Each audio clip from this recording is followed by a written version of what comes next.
Howdy everyone, Matt here. I got a question for you. Have you ever done a deep dive into the APTA's Vision 2020? I know a lot of people have negative views of it, but have you actually ever dove deep into it? Have you ever had the opportunity to talk to somebody who was involved in putting forth that vision and this goal? Have you ever done that? Or do you just go off of just looking at the surface, view of it? And we're going to talk about that. But first, let me introduce myself. My name's Matt. I'm Matt the PT, and I'm coming at you with another video on another topic of something in the physical therapy world. Second of all, thank you so much for taking time out of your day to watch the video. Thank you for the likes, the comments, and the subscriptions. Thank you so much. And of course, if you like the video, hitting that thumbs up button down there below on the bar. Also, if you feel so inclined, subscribe to the channel. And also, most importantly, let me know your views and opinions and things like that. I know people will bring this up every once in a while, and they're just the most negative comments and things on it. Yes, if you're going to say the same, and I'll be this, if you're going to say the same thing that's been said before, we know. Let's bring something new to this new, and understand it. Now, I'll be honest. The 2020 thing, I have probably only paid attention to like 5 times in my career. I went to PT school in the late 2000s, and it was talked about a little bit then. I heard about this Vision 2020, and mainly the only thing I knew about it then was they wanted all programs to be doctorates. They wanted us all to have a doctorate of physical therapy at that point. Like, that was the only thing I knew about it. You're in school. I'm not paying attention to all these things like that. And then I mentioned it maybe a few times through my career when talking about like career advancement and career goals and things like that. And more recently, because I see people, bring it up every once in a while that talks about, oh, it's a spectacular failure and it was horrible and this and that. And they come up with these things and they bring it up, and all the people say the same thing. And that's what I said earlier. Everybody says the same thing about it. Okay. And I wanted to anyone ever do like a really, really deep dive into it and look into it? And I'm going to try to do the best that I can and talk about it. And I want to hear, what have you done with it? What have you viewed with it? So if you don't know what it is, it was a strategic change in 2000, and I'm looking at a website on it right now, that they felt like it was critical to the future of the profession, the association, and the patients and consumers its members treat. And so it was adopted in 2000 as a kind of like a path that they wanted to follow. And it said it had 6 elements: direct access, evidence-based practice, professionalism, doctoring profession, autonomous practice, and practitioner of choice. And they wanted all physical therapy to be provided by physical therapists who are doctors of physical therapy and maybe board-certified specialists. So all those things that the SCS, OCS, GCS, PCS, NCS. Hopefully I got all those right. I'm probably missing one. And then physical therapists may be assisted by physical therapist assistants who are educated and licensed to provide physical therapy directed and supervised components of interventions. They also wanted consumers to have direct access to physical therapists in all environments for patient-client management, prevention, and wellness services. The PTs would be the practitioner of choice in the patient's client's health networks and hold all privileges autonomous practice. Guided by integrity, lifelong learning, and a commitment to comprehensive and accessible health programs for all people, physical therapists and physical therapist assistants will render evidence-based services throughout the continuum of care and improve quality of life for society. They will provide culturally sensitive care distinguished by trust, respect, and an appreciation for individual differences on there. So looking at that, if somebody had just take away the 2020 thing and kind of brought that to you to say, hey, this is what we would want to do with the profession, would you say that's a bad thing necessarily to say that the care from physical therapy is provided by somebody who has a doctorate level education? I know you're probably going to talk about cost. I didn't say about cost, but like somebody that's a doctorate level, so a high level of education, the board certification. So again, high level of education. And people can go right to you because, again, you have that level of education. They come right to you. And then you as a therapist can practice autonomously. You can do whatever that you feel that you need to do for practice on it that you can, it says here, so that you have for an autonomous practice, that you have the professional judgment and decision making wherever they practice within the physical therapist's knowledge, comprehensions, and scope of practice. That's kind of general. But anyway, that you have that ability to do all of those things on it. I mean, to me, looking at that, I'm like, that doesn't really sound like a bad thing on it. That you want people to be able to come to you and that you have good education and knowledge and things like that, and that you're going to use the most current evidence and things like that. And so, yeah, that I would say on there, just looking at that, that's not necessarily a bad thing. Now, I will say, getting into this, we need to look at this and pay attention to this.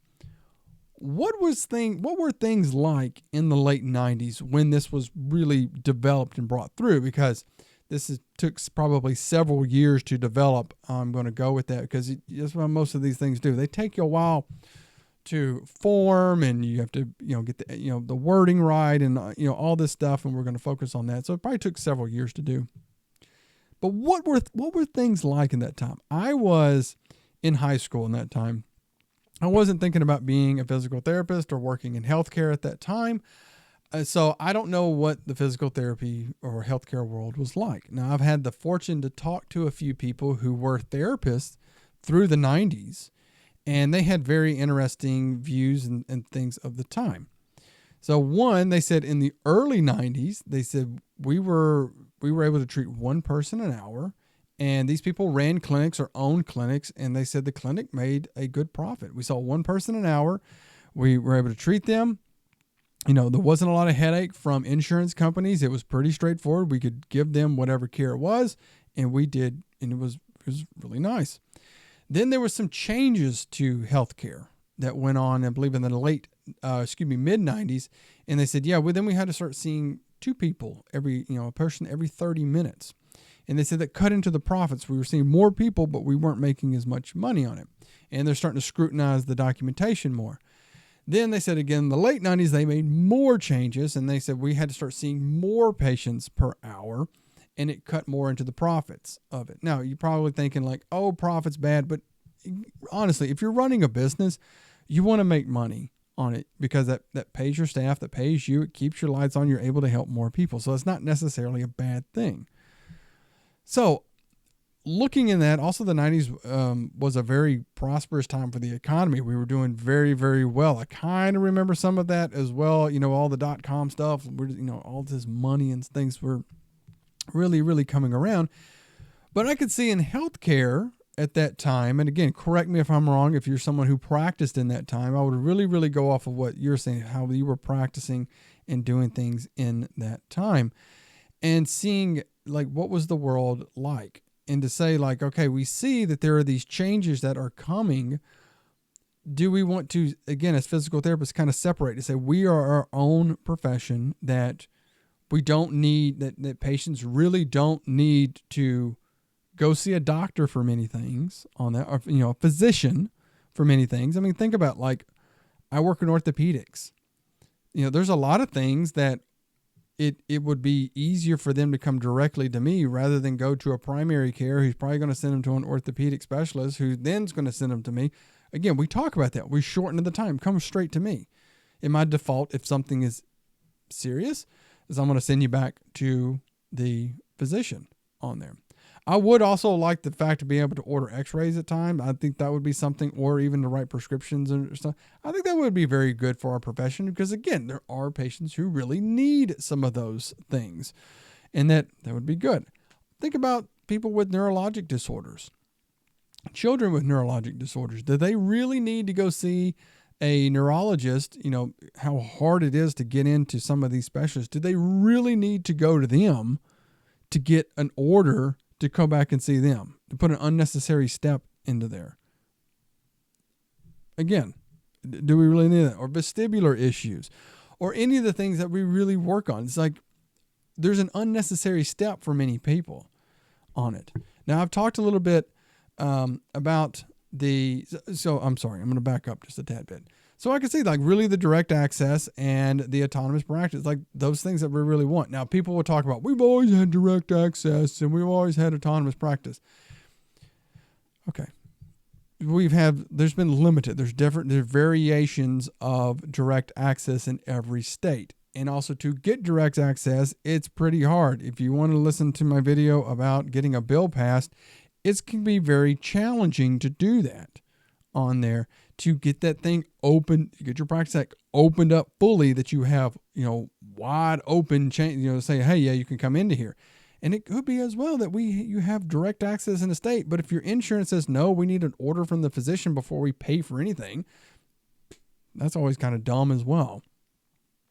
But I think the biggest thing, the biggest thing people get hung up on is the whole doctorate of physical therapy. People get so hung up on that part because the doctorate, to get a doctorate, the cost of school went way up. And that's where I think people really, really have the biggest issue. And I hear more people saying the DPT was the worst thing. And I've got a video talking about that. That was the worst thing. We should have made it, we should have kept it at a master's degree.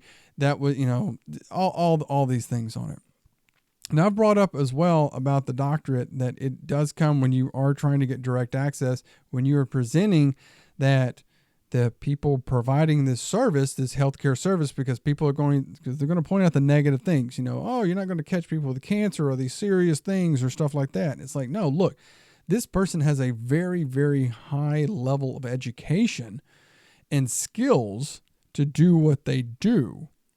And that's evident with a doctorate. You're dealing with politicians and lawmakers who, have usually very little idea of what we do as PT. But saying, hey, look, they have a doctorate level of education. So yes, there's people are going to be safe coming to us on that. But here's the thing I think we really, really need to take into consideration. And I would say this is probably something that anybody doing a group or whatever that you need to be aware of.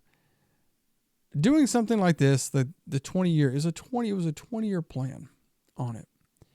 And I would really question, and I would ask anybody who's involved in this, did you look at it from every single angle? And I think that's the big thing. Is it, when you wrote this thing up and you had this idea, was it that everybody was on board and be like, yes, this is going to be great, we're going to go forward? Was there anybody sitting over there saying, hey, what's going to happen if the cost of school goes up?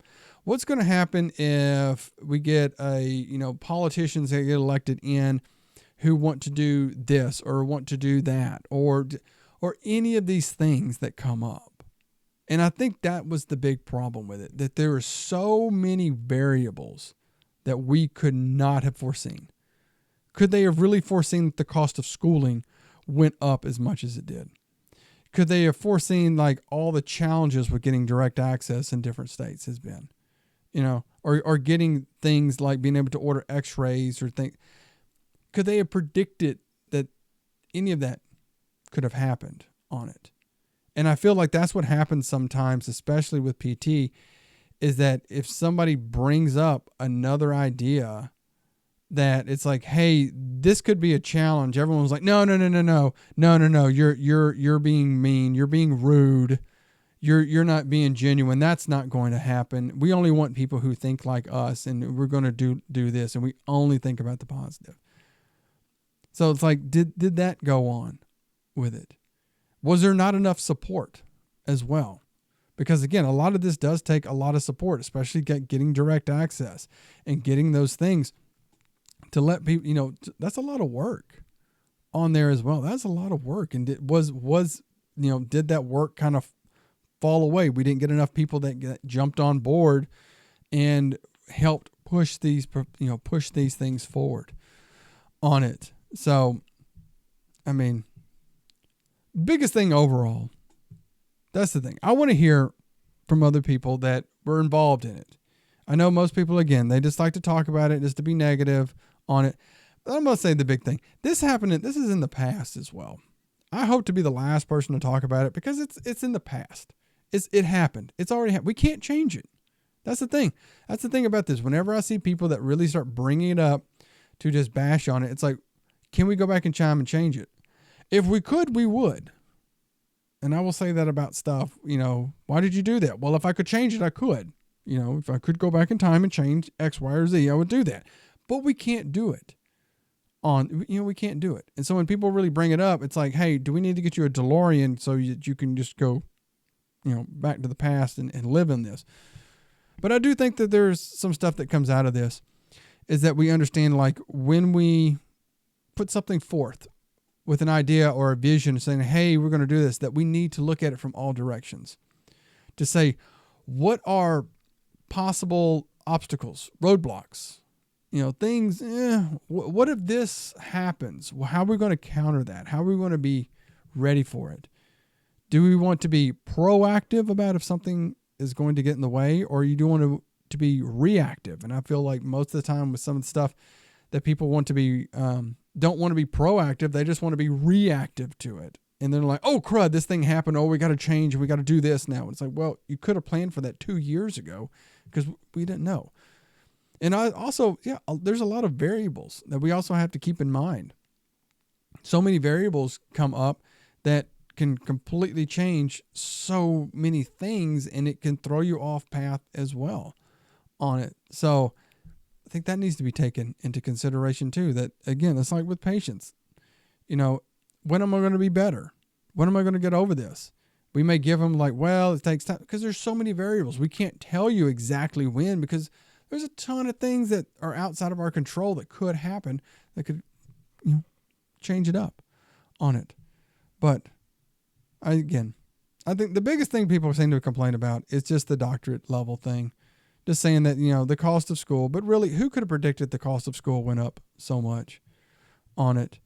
But I don't know. People get hung up on this, and the more and more I look at it, it was like, look, they were trying to do something positive. They were trying to help us they had a vision to say, hey, we're going to be like a primary care, that if you twist your ankle, you can come straight to us. If you're diagnosed with Parkinson's or something, you can go directly to us. If you wake up and your inner ear is all messed up, you go straight to your physical therapist, on that, or any of those things. That's what they wanted. That's what they wanted and had that view. And I think we're in a great position to do that. I do think we're still a ways off. I would really, really enjoy to be able to do that, to say, hey, somebody sprains their ankle. I work in orthopedics. Come see me. And I say like, oh, okay, this is just a sprain. We can start your rehab right now. And that we have that, but we don't. There's a lot of barriers and things that are kind of keep us out of the way, keep us out of that. I mean, we can do it, but people don't know that we do it as well. So again, a lot of stuff. Let me know what your opinion is about, truly what your opinion is on it. And please let your opinion be different than what everybody else says. That's the biggest thing. If it's the same thing that everyone else says, it's okay. That's not helpful. It's not really helpful. You're just parroting whatever the other people said.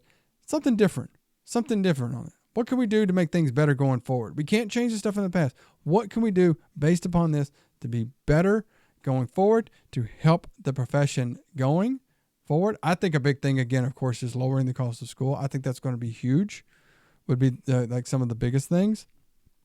And again, that's probably going to be the biggest thing on there. Anyway, I've rambled too much on there. So like I said, if you enjoyed the video, hit the thumbs up button, subscribe, let me know your beliefs, opinions, and all that. Especially if you were involved in doing this way back when, in the late 1900s on there, as they say, as the kids say nowadays, those late 1900s. And if you were doing this, I would love to talk with you on that. I would really, honestly, I want to hear all about that. So perfect. Let me know. So there you go. Like I always say, take care of yourselves. Take care of your patients, and I will see you next time.